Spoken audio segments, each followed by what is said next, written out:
계시록 20장입니다. Revelation chapter 20. Revelations chapter 20. 요한계시록 20장.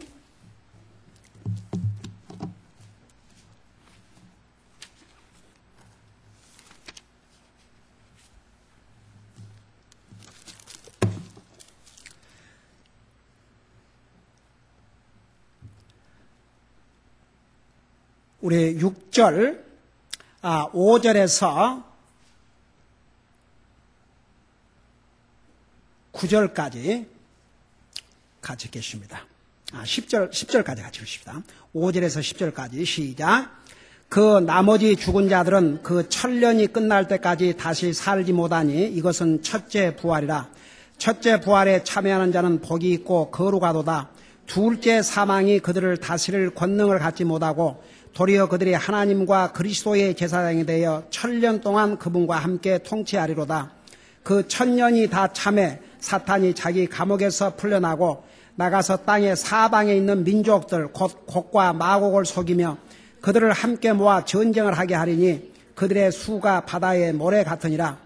그들이 땅의 넓은 곳으로 올라가 성도들의 진영과 그 사랑받는 도시를 에워싸매 불이 하늘에서 하나님으로부터 내려와 그들을 삼키고 또 그들을 속인 마귀가 불과 유황호수에 곧 그 짐승과 거짓 대언자가 있는 곳에 던져져서 영원 무궁토록 밤낮으로 고통을 받으리라.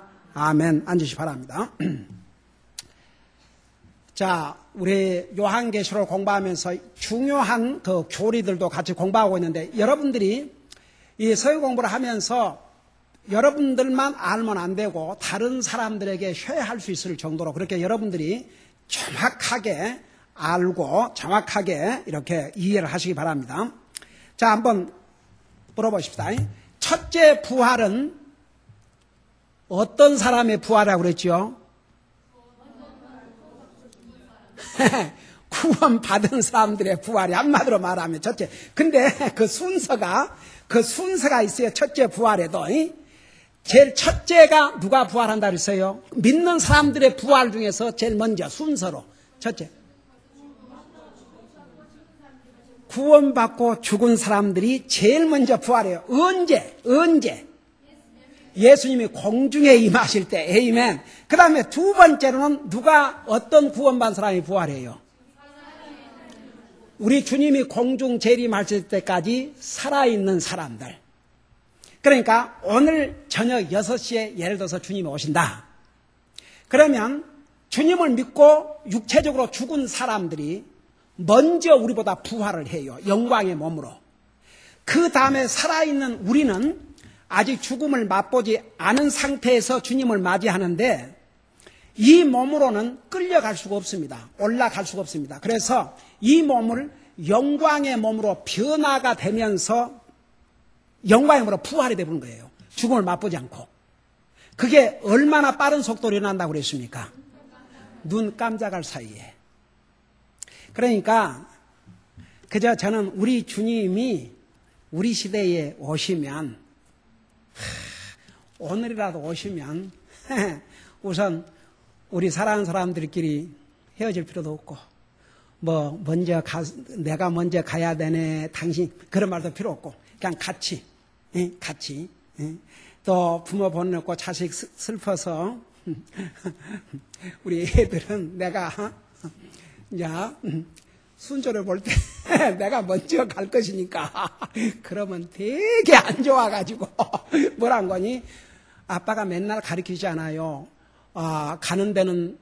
오는 데는 순서가 있지만 가는 데는 순서가 없다고. 우리가 먼저 갈 수 있는 거라고. 도대체. 그러니까 이제 그 육신이 해진다는 게 싫지요. 우리 이제 구원받은 한 자 하나가 살지만 이 땅에서 한번 생각해요. 그러니까 결국은 결혼을 해서 살아도 결국은 혼자가 돼요. 똑같이 같은 날, 같은 시간까지 안 사는 한. 그래요, 안 그래요? 그러죠? 그러니까 결국은 혼자 왔다 하시는데 이제 우리 주님이 우리 시대에 오셔보면 우리가 다 같이 영광의 몸으로 변화가 돼서 이제 가지만 만일에 이제 구원받지 못한 가족이 남아있으면 이건 또 큰일이죠. 그들은 남아서 천년 7년 대환란에 들어가야 되니까. 근데 저는 참 이렇게 전도를 다니면서도 느껴요. 성경에 마태복음 25장에 보면 지옥은 사람을 위해서 만든 게 아니고 사탄과 그의 추종자들을 위해서 만드셨는데, 결국은 하나님을 믿지 않는 사람들은 지옥에 가는데 사탄의 팔로우가 된다고요, 자동적으로. 그래서 그들을 향해서 이 저주받은 자들이라고 그랬거든요. 그러니까 참 슬픈 게, 세상에 주님이 우리를 구원하기 위해서 이 땅에 오셨고, 그 주님만 믿으면, 진실로 마음으로 믿으면 구원받고 환난하는데, 그걸 안 한다. 저주받은 자들이라고 그랬거든요. 이 저주받은 자들을 사탄과 그의 추종자들을 위해서 예비한 영원한 지옥으로. 그러니까 봐요. 한번 상식적인 면에서부터 시작하십시다. 사람이 양심이라는 게 있어가지고 하나님을 전혀 안 믿는 사람도 급하면 하나님 찾아요. 옛날 9/11이 엊그저께 지나갔지 않습니까? 그래서 특별 이렇게 프로그램을 해가지고 9월 11일 지금부터 10년 전인가 그 빌딩이 무너지는 그 장면을 하나하나 이렇게 보여주는데 어메이지. 나중에 사건이 있은 다음에 주님을 영접하고 구원받은 사람들이 한동안 많이 이 간증을 하고 다녔어요. 그 사람 중에 한 사람이 인도 사람, 인디아 사람. 그러니까 뉴욕에 있는 그 트윈 빌딩의 회사를 가지고 있고 거기에 와서 한다면 왜 거기를 어떻게 한 줄 아십니까? 미국 경제의 상징이기 때문에. 거기는 진짜 똑똑하지 않은 사람은 거기 가서 있을 수가 없어요. 3,000여 명이 그날 죽었는데 다 잘난 사람들이지. 세상적으로 볼 때도 많이 배우고 잘나고 똑똑한 사람들이지. 근데 불과 1시간도 못 된 다음에 그들에게 그날이 마지막일지 누가 알았겠습니까? 근데 그때 인디아 사람으로서 그 사건을 통해서 주님을 영접 구원받은 사람이 간증을 하면서 자기가 오직 들린 얘기는 평상시에는 nobody 진짜 said about God. 이번에 민주당의 전당대회 때 아예 플랫폼, 자기들이 정강 정책에서 하나님을 싹 빼버리지 않습니까? 그리고 예루살렘을 딱 빼버리지 않습니까? 그러니까 이건 해도 너무한다. 그래가지고 완전히 국가적인 반발이 일어나니까 3일 후에 다시 하나님 넣자, 예루살렘 넣자. 그러니까 찬성한 사람 아이 그러라니까 이제 찬성한 사람 아이 그러고 반대한 사람 노하라니까 네 악을 쓰고. 참 so sad. 진짜 so sad. 그러니까 여러분 이 하나님이 없으면 사람들은 좋을 것처럼 생각하는데 인류 역사를 보세요. 하나님이 없는 세상이 어떻게 되어 왔는가. 내가 근데 뭔 얘기하다가 얘기했어요? 응?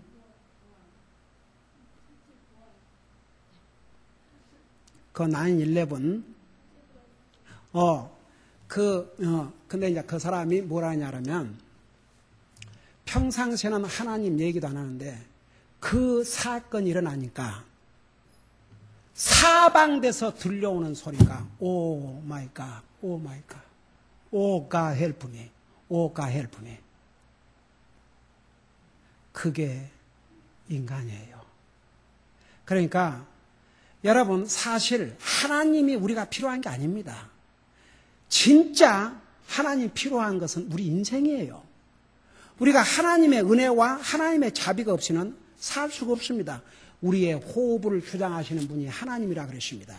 하나님께서 우리가 행한 대로 그때그때 처벌을 하지 않으시니까 지금 다 살아있어요. 그러니까 하나님 안 믿어도 사니까 건방지다고요. 그러니까 하나님 안 믿는 사람 보면 진짜 불쌍하고 너무너무 세더. 아니 이 100년도 못 되는 이 세상도 잘 살아보겠다고 노력을 하면서 여러분 오는 세상을 어떻게 돌이킬 수가 없습니다. 한번 생각해 봐요. 여러분 우리 주님께서 누가복음 16장에서 이 부자가 이 세상에서는 호의호식을 자랐지만 그가 죽자마자 그 혼이 감옥에 지옥에 갔었고 목이 마르나 물 한 방울 마실 수 없는 그 기가 막힌 상황. 마가복음 9장에서 뭐라 하십니까? 거기는 구더기도 죽지 않고 불도 꺼지지 아니하니라. 사람마다 소금으로 불로 소금 절이듯이 절임을 받으리라. 이게 우리 주님의 말씀입니다. 이 하나님의 말씀을 시리아 싹이 안 받으래요. 그러니까 하나님은 한 사람이라도 지옥 가기를 원치 않지만 이 하나님의 메시지를 믿지 않는 사람은 지옥 갈 수밖에 없습니다. 그러니까 보세요. 그 빌딩이 무너지니까 수많은 사람들이 그 순간이 자기 마지막이라는 순간을 할 때 여러분 어떻게 했습니까? 하나님, 그때는 평상시는 하나님 하도 얘기 안 하던 사람들이 하나님 찾는 거죠. 그 중에 여러분 그 911 전화해서 받은 그 오퍼레이터가 그 방송에 나와서 간자는데 급하니까 이제 비행기 몇 개가 또 해지 않습니까? 거기서 전화가 왔대요. 그러니까 뭐 자기 남편이나 자기 와이프한테 연락 좀 하고 싶은데 이게 안 된다고 그 전화를 좀 남발을 얼른 주면서 그러니까 그것을 전화를 하면서 자기 와이프인가가 전화를 안 받는다고 내가 사랑한다고 그 말을 전해달라고. 그래서 이 오퍼레이터가 지금 상황이 어떠냐 그러니까 금방 죽게 됐다 이거죠. 그래서 그래 내가 당신 와이프한테 전화해서 러브한다고 하겠지만 그 전에 당신은 하나님의 사랑을 받아들이지 않겠느냐. 그러니까 나는 평생을 하나님 상관도 없이 살았는데 내가 이 시간에 어떻게 하나님의 사랑을 받아들이겠느냐. 그래도 하나님은 지금 하나님의 사랑을 받아들이고 지금 하나님을 찾으면 당신이 비행기 추락으로 죽지만 당신은 영원을 하늘나라 간다. 그 하나님의 사랑을 받아들이겠느냐. 예수님을 부르겠느냐. 여러분 주의 이름을 부르는 자는 구원을 받으리라고 했지 않습니까? 예수님의 이름을 부르겠느냐. 주님 나를 구원하다 부르겠느냐. 하겠다고 그래요. 그리고 그 기도가 딱 마치면서 소리가 딱 끊어진다 합니다. 여러분 히브리서 2장 3절에 너희가 이 큰 구원을 소홀히 하면 어찌 피할 수 있으리요. 그러니까 여러분 왜 우리가 전도해야 되지 않습니까? 우리는 전도해야 돼요. 안 받은 사람 안 받을지라도 다 한 사람이라도 건지기 위해서. 여러분 우리가 전도 이렇게 다니면서 참 그 사람들이 볼 때는 아이고 이 더운 여름에 참말로 참 무슨 일이 갈지 모르겠지만 우리는 죽어가는 자를 건지러 다니기 때문에 우리는 얼마나 담대하고 기쁘고 즐거운지 모릅니다. 여러분 우리 주님이 호련히 더디 오시면 there's no chance. 그러니까 보세요. 우리 주님이 오늘 밤에 오시면 구원받은 하나님의 자녀들은 이 육체가 영광의 몸으로 변화가 되면서 그대로 끌려 하늘나라 가요. 그러나 구원받지 못한 사람은 이 땅에 남습니다. 그때에 우리의 몸이 영광의 몸으로 부활이 되는 거죠. 그러니까 변화가 되면서 새로운 바디, 이런 바디가 아니고 영광의 몸으로. 다 첫째 부활에 속한 거예요. 자, 그 다음에 누가 부활한다고 그랬어요? 믿는 사람들. 7년 대환란 중에 한 번도 복음을 듣지 못한 사람들이 7년 대환란 가운데 이스라엘의 14만 4천 명 그리고 두 증인을 통해서 복음을 듣고 구원받은 사람은 거의가 죽임을 당하는 거죠. 그들이 우리 주님 지상 재림하셔서 천년 왕국을 세우기 직전에 7년 대환란이 끝날 바로 그 무렵에 부활을 해요. 그래서 순서는 다르지만 다 첫째 부활에 속한다고 말입니다. 자, 이제 클리어 됐습니까? 그러니까 첫째 부활은 구원받은 사람들의 부활을 가리키는데 시간 차이는 조금씩 이렇게 있지만 다 구원받은 사람의 부활을 첫째 부활이라고 그래요. 그 다음에 둘째 부활은 시기가 언제 있다고 그랬습니까?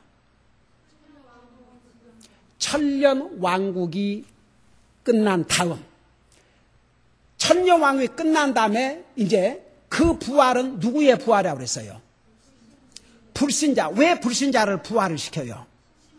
심판하시기 위해서. 그래서 그러니까 보세요. 예수님 안 믿고 죽는다고 해서 부활 안 하는 줄 아십니까? 여러분, 하나님 아는 사람 어떻게 생각하는 줄 아세요? 죽으면 끝이다 그렇게 생각해요. 그리고 죽으면 아무것도 생각 못하고 아무것도 알지 못하고 죽으면 that's it. 끝난다고 그래요. 성경을 봐요. 죽어서 끝이 났는가? 누가복음 16장에 이 지옥 간 부자, 이 세상에는 부자였지만 지옥에서는 물 한 방울도 마실 수 없는 알거지가 되십니다. 뭐라 했습니까? 내가 이 불꽃 가운데서 고통을 당하나이다 그랬습니다. 그리고 보세요. 그리고 여러분 잠깐 봐요. 여기 우리가 방금 읽은 요한계시록 20장 12절에 또 내가 보매 죽은 자들이 작은 자나 큰 자나 할 것 없이 하나님 앞에 서 있는데 책들이 펴져 있고 또 다른 책에 펴져 있으니 곧 생명책이라 죽은 자들이 자기 행위들에 따라 책들에 기록된 것들에 근거하여 심판을 받으니 바다가 자기 속에 있던 죽은 자들을 내주고 바다에 빠지고 있는 사람들을 다 살려내요. 사망과 무덤에 갇혀있는 지옥 영혼이 가 있는 그 지옥에 가 있는 영혼들 자기 속에 있던 죽은 자들을 넘겨주매 그들이 각각 자기 행위들에 따라 심판을 받고 사망과 지옥도 불호수에 던져지니. 여러분 조심 마세요. 하나님을 안 믿고 죽은 사람들 그 영혼이 지금 지옥에 가 있어요. 고통을 당하고 있습니다. 그 육체는 이미 썩어져 없어져 버렸습니다. 그리고 보세요. 두 가지 책이 있는데 한 책은 생명책, 한 책은 행위의 책인데 하나님을 안 믿는 사람들은 그들이 세상에 태어나서 죽는 날까지 그 입에서 나온 모든 말, 그 행동, 그 생각, 그가 해간 모든 것을 다 천사가 기록해 놨어요. 한번 생각해 봐요. 아마 어떤 사람들은 그 행위의 책이 그야말로 얼마나 클지. 그 사람이 주님을 모르고 80년을 살다 죽었다면 80년 동안 살아왔던 그 행위를 다 갖다 기록이 되어 있어요. 한번 생각해 봐요. 피할 수 없습니다.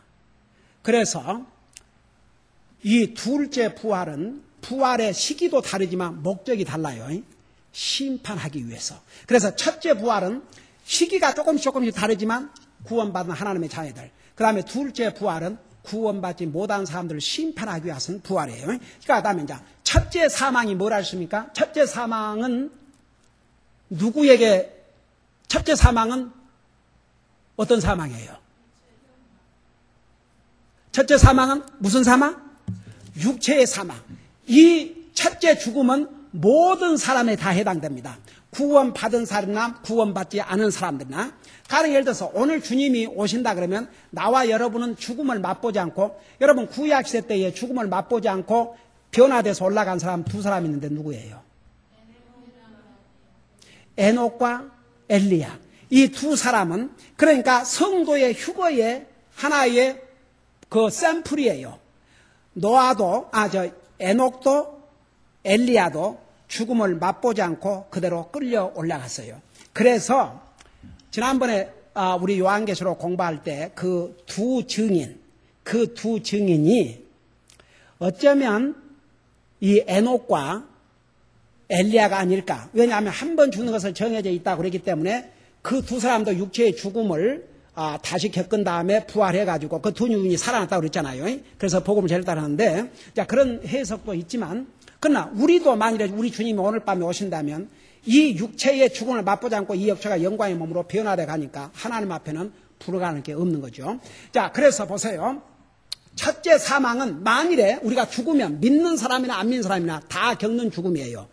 둘째 죽음은 달라요. 둘째 사망은 구원받지 못한 사람들에게만 해당이 됩니다. 바로 영원한 지옥 가는 사망이기 때문에 우리가 죽음이라는 것은 없어지는 것이 아니고 하나님과의 관계가 끊어지는 것을 영원한 죽음이라고 하는데, 그래서 구원받지 못한 사람은 이 두 번째 사망, 영원히 지옥 가서 다시는 하나님과 관계를 가질 수 없는, 영원히 하나님으로부터 분리돼서 영원한 불못에 가는 것이 두 번째 사망이라 그 말입니다. 자, 이해가 됐습니까? 오케이. 이제 이해가 됐으면 그 다음에 이제 보세요. 7절을 보세요. 자, 그 보니까 그 천년이 다 참해, 우리 주님께서 이 땅에 세우실 천년 왕국이 다 참해 사탄이 자기 감옥에서 풀려나고, 그러니까 주님의 천년 왕국 동안에 하나님께서 사탄을 가둬놨어요. 이 무저갱 속에다가 가둬놓으셨는데 천년이 끝난 다음에 다시 풀어놔요. 잠깐. 그 이유가 뭐인가? 자, 그 이유를 설명하기 전에 우리 지금 그 20장에 보면은 우리 주님께서 이 땅에 오셔서 천년 왕국을 세우시고 천년 동안 다스린다는 내용은 있는데 구체적으로 천년 왕국이 어떤 왕국일까 하신가는 여기에 설명이 없잖아요. 왜 그럴까요?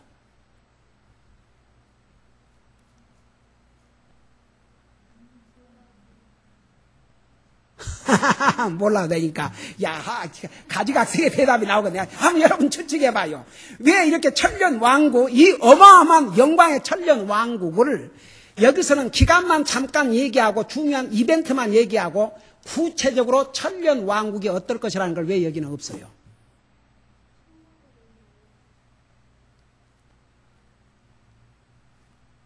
감이 안 잡혀요? 세상에는 구약 성경에 이미 많이 얘기해 주셨거든요. 천년 왕국이 어떤 왕국이라는 걸 구약, 여러분 성경 몇 번 읽으셨는데, 구약 성경 나도 맨날 그냥 이사야 찾아가지고 이렇다는 거 설명해 주신. 그러니까 보세요. 구약 성경에 이미 천년 왕국 시대에 주님이 다스리는 천년 왕국이 어떨 것이라는 것을 구약 성경에서 자세하게 이야기를 해 주셨습니다. 그래서 여기에서는 그걸 반복하지 않고 그 기간만 잠깐 이렇게 얘기를 하셨는데, 우선 보세요. 구약 성경에 중요한, 예를 들어서 주님이 다스리는 이 천년 왕국이 어떤 모습일 것이라는 것을 설명해 주고 있는 구약 성경에 예언이 있는데, 그 대표적인 성경 구절이 이사야 2장 2절에서 4절, 11장 4절에서 9절, 65장 17절에서 25절, 시편 72편들인데 이 말씀을 중심으로 해서 여러분 우리가 살 천년 왕국이 어떤 왕국이 될 것인가 한번 여러분 보세요. 우선 이사야 2장 3절에 가면 천년 왕국의 수도가 어디냐 그러면 보세요. 한국의 나라마다 수도가 어디냐 그러면 쉽게 말하면 왕이 사는 곳. 한국의 수도가 어디예요? 미국은 어디예요? 워싱턴. 필리핀은 어디예요? 마닐라. 그 다음에 러시아는 어디예요? 모스코. 참나, 모스크바. 자, 그래서 왕이 사는 도시를 수도라고 그러는데, 주님이 다스리는 천년 왕국 때는 수도가 캐피털 시티가 어디냐 그러면 어딜 것 같아요? 예루살렘. 근데 이번에 그 민주당에서, 여러분 이 미국은 하나님의 원리 위에 세운 나라입니다. 그래서 어느 당일을 막론하고 미국은 지향하는 정책이 있었습니다. 공화당, 민주당 상관없이 지금까지 하나님의 원리, 그리고 예루살렘이 이스라엘의 수도라는 거. 그런데 이제 민주당은 아주 하나님 반대하고 하나님 안 믿는 사람들로 거의가 이제 채워져 가고 있어요. 그 예루살렘을 넣자고 그러니까 그 아랍 아메리칸들, 와, 그 사람들이 더 고함을 치고, 네, 정말 가관이었어요.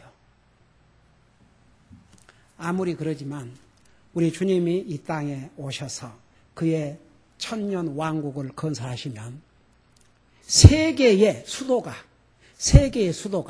바로 예루살렘이 된다 그 말입니다. 여러분 잠깐 이사야 2장 3절을 보세요. 이사야 2장 3절. 자, 여러분들 잘 보세요. 제가 여러분 잘 보시라 그럴 때는 왜 그런지 아시겠죠? 잘 보세요. 자, 이사야 2장 3절 1037페이지 옵시다.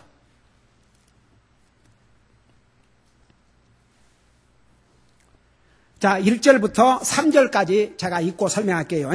아모스의 아들 이사야가 유다와 예루살렘에 관하여 본 말씀이라.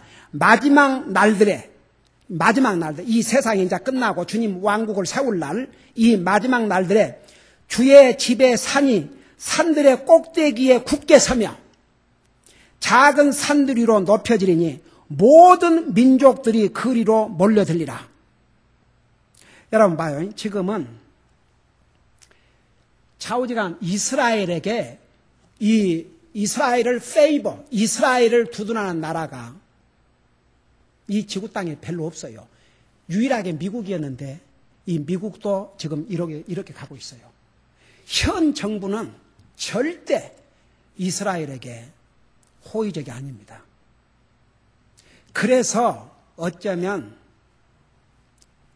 이게 이제 미국의 마지막 바닥으로 내려가는 시점이 아닌가. 다 그렇게 그 신실한 하나님의 사람들은 그렇게 보고 있습니다. 하나님께서 이 미국을 이스라엘의 우산으로 사용하셨어요. 지금까지 항상 미국은 이스라엘을 지원했습니다. 그리고 중동에서 실제로 미국과 같은 민주국가를 이루고 있는 나라는 이스라엘밖에 없습니다. 그리고 그 중동에서 가장 미국을 서포트하고 미국 편에서 하고 있는 나라도 역시 이스라엘 나라입니다. 그럼에도 불구하고 여러분, 지금은 세계가 이스라엘에 대해서 다 탑탕치 않게 생각합니다. 이것이 성경의 예언이고 결국은 그렇게 됩니다. 이제 세계에 나가 있는 이스라엘 유대인들이 쫓겨납니다. 그게 이제 7년 대환란 때 절정을 이루게 되는 거죠. 그러지만 주님이 다스리는 그때에는 여러분 보세요. 그때도 이제 그 7년 대환란에서 복음을 듣고 구원받고 육체의 죽음을 맛보지 않고 천년왕국에 들어간 그 자손들은 주님을 영접하지 않으면 그들도 구원 못 받아요. 여러분 1000년 동안 그때는 어린아이도 죽지가 않고 누가 죽는다 해도 100살을 사니까 그 1000년 동안 인구가 얼마나 많이 늘어나겠습니까? 생각해봐요. 자, 그때는 보세요. 뭐라 할 수 있게 방금 모든 민족들이 그리로 몰려들리라. 왜냐하면 예루살렘이 수도니까. 그리고 3절에 뭐라 하십니까? 많은 백성들이 가며 이르기를 너희는 오라. 우리가 주의 산에 오르고 야곱의 하나님의 집에 이르자. 그분께서 자신의 길들을 우리에게 가르치실 터인즉 우리가 그분의 길로 걸으리라 하리니 법이 시온에서부터 나가며 주의 말씀이 예루살렘으로부터 나가리라. 그러니까 주님이 이루신 천년 왕국 때에 예루살렘으로부터 우리 주님께서 법을 발표하시고 그 천년 왕국 때에 이제 법을 발표하신 거죠. 그 주의 말씀이 예루살렘으로부터 나간다. 그 말은 천년 대왕국에 주님이 다스리는 천년 대왕국 때는 바로 예루살렘이 그 주님의 천년 왕국 때 수도가 될 것을 여기서 분명히 보여주고 있습니다. 그리고 2장 4절 한 절만 하고 우리 마치십시다. 자, 4절 하고 마칠 테니까 여러분 잘 들으세요. 4절에 그분께서 민족들 가운데서 심판하시며 많은 백성들을 꾸짖으시리니 그들이 자기들의 칼을 쳐서 보습을 만들고 자기들의 창을 쳐서 낫을 만들며 민족이 민족을 치려고 칼을 들지 아니하고 다시는 그들이 싸움을 배우지 아니하리라. 그러니까 7년 대왕국 때는 전쟁이 없다 그 말입니다. 사람을 죽이기 위해서 무기를 만들고 그런 일이 다 없어지고 뭐라 하셔 내가 그런데 여러분들이 지금 맛있게 저녁 점심 잡수시고 그냥 이랬사니까 나도 전염이 됐나 봐. 참 이거 큰일이네. 그러니까 주님의 천년 왕국 때는 전쟁이 없어요. 지금 이 시대는 그냥 자기 나라끼리 살면 얼마나 좋아요. 근데 다른 나라를 확 정복해가지고 자기 권세를 높이려고 그러니까 전쟁이 끝이 없습니다. 그러나 주님의 왕국 때는 전쟁이 없습니다. 오직 한 왕, 우리 주님께서 절대적인 권력을 가지고 다스리고 전쟁이 없는 때가 바로 주님의 천년 왕국 시대입니다. 그리고 이제 그 다음에 천년 왕국이 구체적으로 어떤 모습인가를 우리 계속해서 다음 주에 배우도록 하겠습니다. 기도하겠습니다. 우리 아버지 하나님, 우리를 구원하시고 우리 주님께서는 모든 사람들이 구원을 받을 뿐만 아니라 진리를 아는데 이르기를 원하신다고 하셨는데 우리가 이렇게 하나님의 말씀을 통해서 과거와 현재와 그리고 앞으로 다가올 미래를 이렇게 생생하게 공부할 수 있는 이런 복을 우리에게 주신 것을 감사드립니다. 우리 아버지 하나님, 우리 주님의 시간 순서에 의하면 우리 주님께서 호련히 영광 중에 주님의 백성들을 데리러 오시고 그리고 7년 후에 지상 재림하셔서 이 땅에 주님의 왕국을 건설하실 것을 우리에게 미리 알려주셨습니다. 우리는 정말 주님의 자녀들로서 어느 순간에 우리 주님이 우리를 데리러 오실 줄 모르는 이런 우리가 마지막 시대에 산다는 거 잊지 말게 하시고 항상 그 주님을 사모하면서 그리고 우리 주변에 주님 알지 못한 우리 가족들, 주님 알지 못한 또 우리 아는 사람들, 우리가 간택한 사람들 한 영혼이라도 우리로 말미암아 주님 앞으로 돌아올 수 있도록 열심히 전도하고 증언하는 삶을 사는 우리 사랑하는 성도들 되게 하여 주시옵소서. 감사합니다. 사랑합니다. 예수님 이름으로 감사 기도드리옵나이다. 아멘.